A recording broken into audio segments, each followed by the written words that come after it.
Hi అండి. Welcome to my cooking channel. పిల్లలకి రోజు పెట్టే ఇడ్లీ, దోస, వడ, చపాతీ ఇలా కాకుండా కొంచెం వెరైటీగా చేసి పెట్టారంటే చాలా హెల్తీగా ఉంటుంది. వాళ్ళు కూడా చాలా ఇష్టంగా తింటారండి. సో, ఈ రెసిపీ ఎలా చేసుకోవాలో చూపిస్తాను.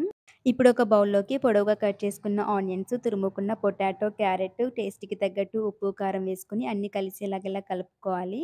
అలాగే ఒక కప్పు గోధుమ పిండిని కూడా వేసుకొని కొద్ది కొద్దిగా వాటర్‌ని వేసుకుంటూ థిక్‌గా వచ్చేలాగా కలుపుకోవాలండి. వాటర్‌ని కొద్ది కొద్దిగా వేసుకుంటూ కలుపుకోవాలండి. ఎక్కువ ఒకేసారి వేసుకున్నారంటే ఎక్కువ లూజ్ క్వాంటిటీ అయిపోతుంది. సో, చూసుకొని జాగ్రత్తగా ఇలా కొంచెం గట్టిగా వచ్చేదాకా కలుపుకోవాలి. చూసారు కదా! పిండి కన్సిస్టెన్సీ అనేది ఈ విధంగా థిక్‌గా ఉండాలండి. మరీ పలుచగా ఉంటే తొందరగా విరిగిపోతుంది ఆయిల్‌లో.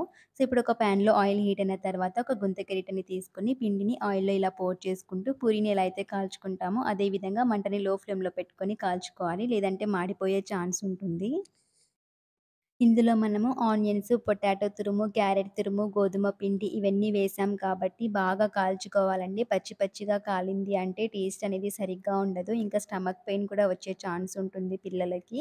సో, అందుకోసం మంటని లో ఫ్లేమ్‌లో పెట్టుకొని వీలైనంత వరకు 2 వైపులా తిప్పుకుంటూ బాగా కాల్చుకోవాలి గోల్డెన్ కలర్ వచ్చేదాకా. సో, ఇవి ఎంత కాలితే టేస్ట్ అనేది అంత బావుంటుందండి.